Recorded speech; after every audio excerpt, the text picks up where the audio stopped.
Welcome back to my channel. এখন রয়েছে সামবেদ। ক্ষুদ্রতম বেদ হলো সামবেদ। দেখো, গীতায় শ্রীকৃষ্ণ নিজেকে সামবেদ বলেছেন। সাম শব্দটির অর্থ সূর্য থেকে সামবেদের উৎপত্তি, সামবেদের সংহিতার নাম। সাম শব্দটির অর্থ কি? গান। শয়নাচার্যের মতে সাম কি বলেছেন? সামের মন্ত্র সংখ্যা,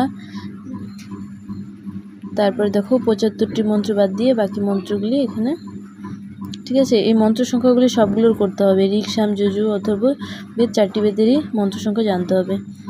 আর শব্দের অর্থ, উৎপত্তি, শব্দের মানে, ঠিক আছে। দেখো তারপরে সামবেদের শাখা কয়টি? দেখো 3টি শাখা, কৌতুকী, রনায়নী, জৈমিনী। কৌতুকী শাখা সর্বাধিক প্রসিদ্ধ। এছাড়াও তারপর রয়েছে সামবেদের বিভাগেরগুলি। দেখো 2টি, আর্চিক আর হলো পূর্বাচিক, যেটাকে বলা হয়, আর উত্তরাচিক, ঠিক আছে। তারপর দেখো বৈশিষ্ট্য। সামবেদের মন্ত্র সংখ্যাটা ইম্পর্টেন্ট। স্বর হলো 7টি স্বর। স্বরটা শর্টকাটে তোমরা মুখস্থ করতে পারো। সারে গামা পাধা নিসা বলে।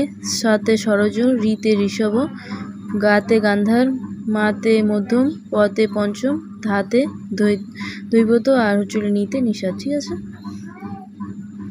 যেগুলি মার্ক করা সেগুলি দেখে নাও, পেন্সিল দিয়ে দাগ দেওয়া আছে। সামবেদের অগ্নিশীত উৎসভূমিও বলা হয়ে থাকে। আর দেখো গীতার শ্রেষ্ঠত্ব স্বীকার করেছে শ্রীকৃষ্ণ, বলেছে বেদনা সমবেদ। সামবেদের সূর্য প্রধান উৎস। 6টি প্রপাঠকে বিভক্ত আর 10টি সুক্ত, ঠিক আছে। Bye bye. আমার চ্যানেলটি ভালো লাগলে সাবস্ক্রাইব করে দিও।